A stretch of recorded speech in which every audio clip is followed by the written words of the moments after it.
Hi guys, and welcome back here to the Dev Realm. And today we're carrying on our RPG MMO framework. And what we did last time is that we just set up the save game. Now, what I want to do here is that I just want to carry on with the data set for our structure. Right, so if you remember, what we did is that on the gender selection, we're setting the save game. So I'm just going to comment here. I'm going to say set the save game, right? I'm going to copy this. And now, when I change my color, I'm going to also do the same thing here. Right? I'm going to go back. I'm going to go back here. And I am going to just set my character color, right? Okay, just put the material, right? Material object reference, material instance object reference. All right, we need to change the type of our save game. Don't worry about it. It's just that we need to go back to this color. We just need to change to material instance object reference, and then we can save that. Now we can go back. Now I can just select the color. And that should work with no problem. Nice. Compile and save this. Now we're going to go back here to our event graph, right? And we're going to go back to our hair selection node. And here we need to basically, yes, here is the part where we basically create this whole save file for pretty much this part of the code. Because now what we need to do is that we need to, if we have a male character or a female, we need to use the right part that we're trying to access.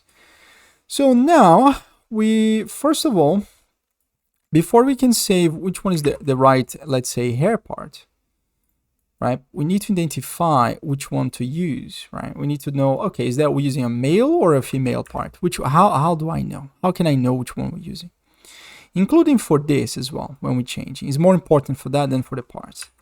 Basically, what we need to do here is that since now we have the save game object that we just handle, I'm just finding space here. We can basically read information from that. So now we can just, oh, that's the wrong thing. I can copy that, paste it here. I can break this. And I can just do a switch case controller. But instead of doing a switch case controller, there's a better way to handle this multiple meshes. So now we can use something called select, right?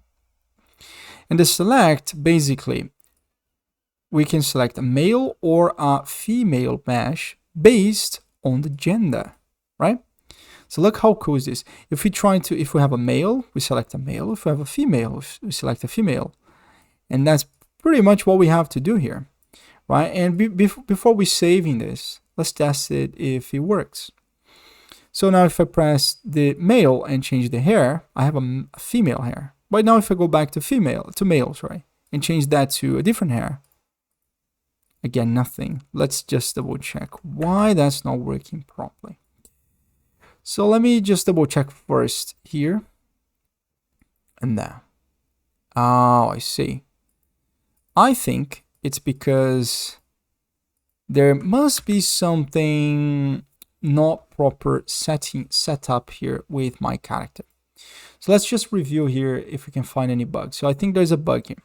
When we change the gender, right, we are setting up our gender from the enumerator, right?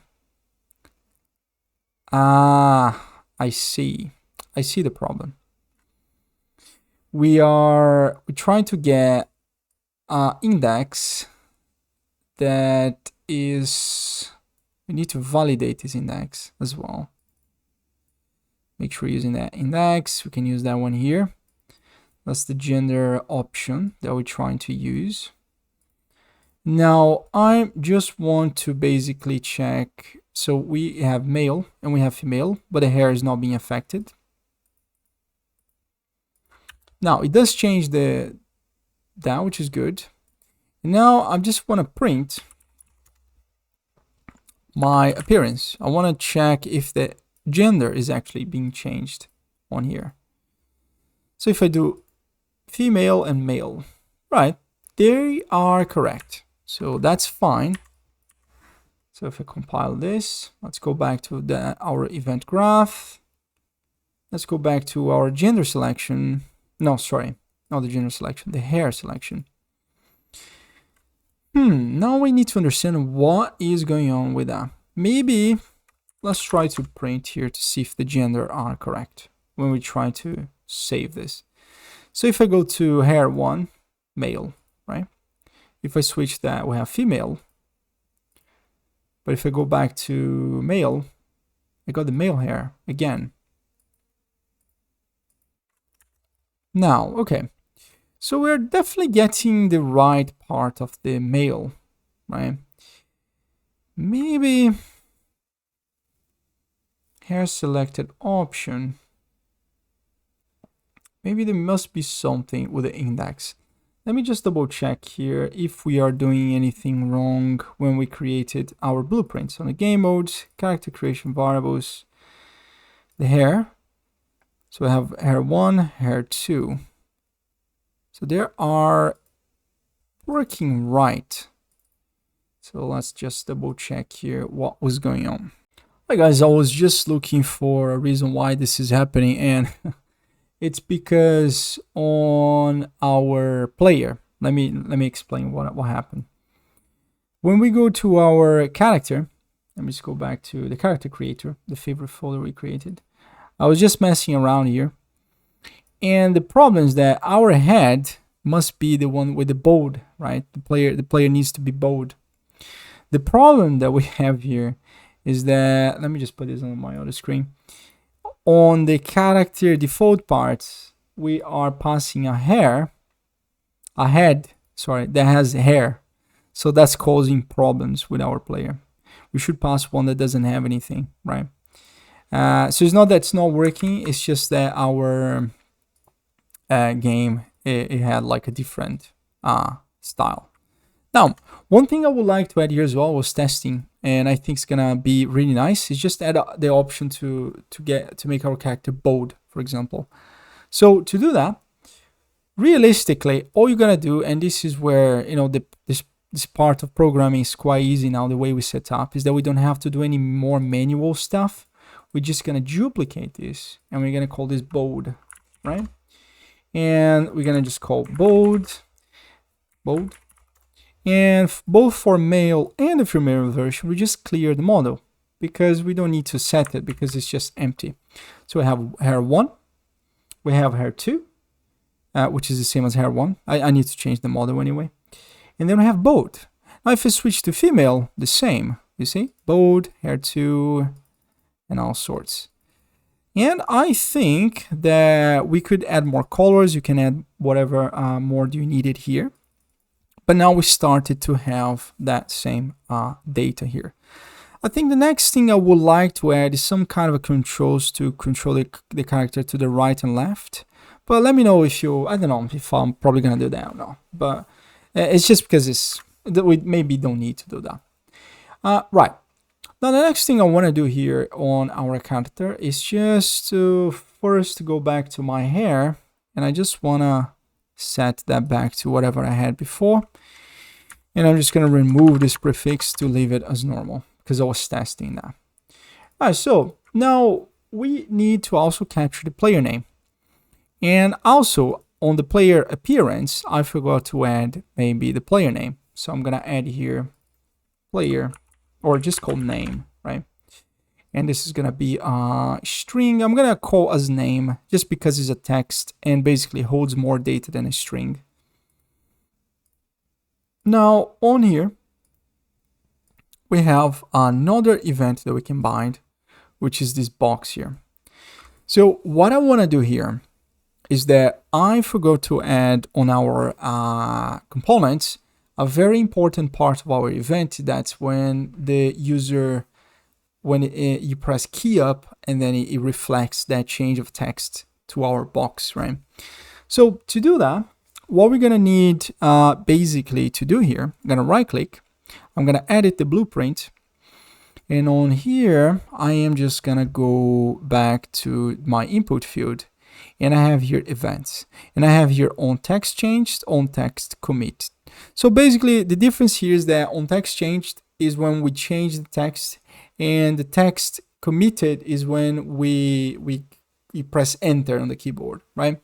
What we want here is on text changed. We don't want to create anything new. So we're gonna go back, we're gonna create a new event, ev, we're gonna call on text change. All right. And what we are gonna do right here is that we're gonna basically call on our, I'm gonna just click on the input field, make sure you click on the text changed, click right there. We're gonna bind the event, and we're gonna do, oh, and also on this text event that we created, we just need to make sure we send the text. And it's gonna be text. I'm gonna put it right here, and we're gonna do this. Nice, great. Now the next thing that needs to happen here is that we need to use this event on our input field. Now the same thing we always do, we bring the input field here, and we're gonna bind bind ev on text change, right? And now what we do here is that we create a custom event called API on name change. Now we have the name that changed. Now all we're gonna do is that we need to get our save game. And we're gonna basically set members, or get player appearance. We're gonna break, and we're gonna, actually it's not, we just need to set a member, sorry, set member. I'm gonna put the name right here. We just needed to convert it to, so text is not really compatible with name. So what you do is that you do to string, and then you put it right here, and then it converts to name. Or if you like, you just go back to your text input object, and you change this to text. Let's do that. Let's keep it simple. Why complicated, right?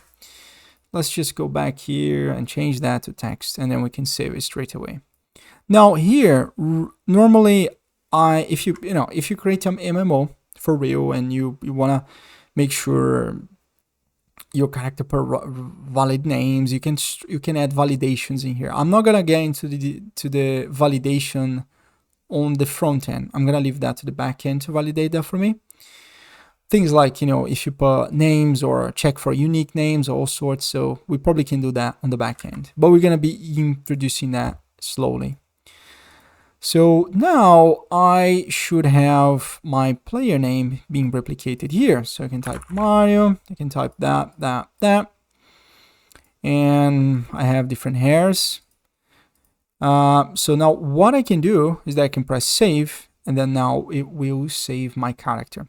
I'm gonna leave this for the next tutorial, because right now we are basically up to the point where we're gonna start to create the server. Create the save file.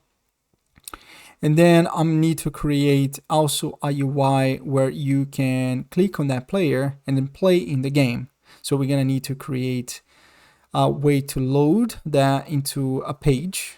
And after you load that into a page, you click on the save, and then you play that on your game, right? And then we're gonna have to load all the information back. So we're gonna do all the client first, and then we're gonna have to work around the server to save that data. So once again, guys, thank you very much for watching, and I see you in the next one.